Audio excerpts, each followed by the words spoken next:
अस्सलामुअलैकुम, आप देख रहे हैं अलिफ शोबिज़ सीक्रेट्स। व्यूअर्स, आज की इस वीडियो में मैं बात करने जा रही हूँ सीनियर अदाकारा अस्मा अब्बास के बारे में। ये कौन है, क्या करती हैं, इनकी फैमिली में कौन कौन है। आइए मुकम्मल डिटेल्स जानते हैं। इनके हस्बैंड, इनकी खूबसूरत अदाकारा बेटी, इनके अदाकार दामाद। आइए मुकम्मल डिटेल जानते हैं। तो उससे पहले आपसे छोटी सी गुजारिश है कि अगर आप मेरे चैनल अलिफ शोबिज़ सीक्रेट्स पर नए हैं तो मेरे चैनल को जरूर सब्सक्राइब कर लें ताकि शोबिज़ से आने वाली तमाम अपडेट्स आपको बर वक्त मिल सकें। व्यूअर्स, अस्मा अब्बास पाकिस्तान के शहर लाहौर से ताल्लुक रखती हैं। ये 15 अगस्त 1958 को लाहौर में पैदा हुई। इस वक्त इनकी उम्र 65 इयर्स हो चुकी है।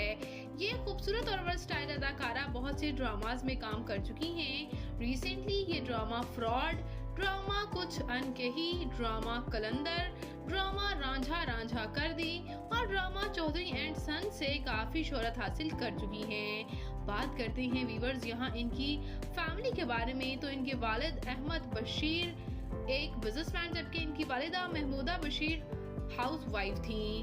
और व्यूअर्स, ये खूबसूरत अदाकारा मशहूर अदाकारा बुशरा अंसारी की बहन है। बात करते चले इनके मैरिटल स्टेटस के बारे में।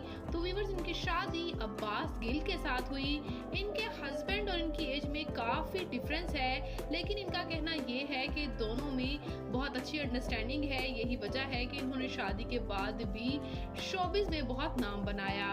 व्यूअर्स, इनकी खूबसूरत सी बेटी ज़ारा नूर अब्बास भी मशहूर अदाकारा हैं और इसी तरह इनके दामाद असद सिद्दीकी भी मशहूर अदाकार ही हैं। और व्यूअर्स, इनका एक बेटा वकास अब्बास भी है।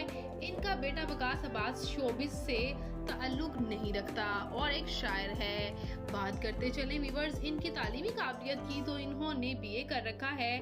जबकि बात करें इनकी फिजिकल अपीयरेंस के बारे में, तो इनकी हाइट 5 फुट 4 इंच, इनका हेयर और आई कलर ब्राउन, जबकि इनकी कम्प्लेक्शन फेयर है। इनका फेवरेट कलर ब्लैक, इनकी फेवरेट डेस्टिनेशन पाकिस्तान, इनकी हॉबी शॉपिंग करना, ट्रैवल करना और सिंगिंग करना है। तो व्यूअर्स, ये खूबसूरत सी अदाकारा अस्मा अब्बास आपको कैसी लगती हैं? इनका कौन सा ड्रामा आपका फेवरेट है? कमेंट सेक्शन में अपनी कीमती राय का इजहार जरूर कीजिएगा। तो मैं मिलूंगी किसी नई इंटरेस्टिंग सी वीडियो के साथ बहुत ही जल्द। अपना और अपने प्यारों का ढेरों सा ख्याल रखिएगा। अल्लाह निगहबान।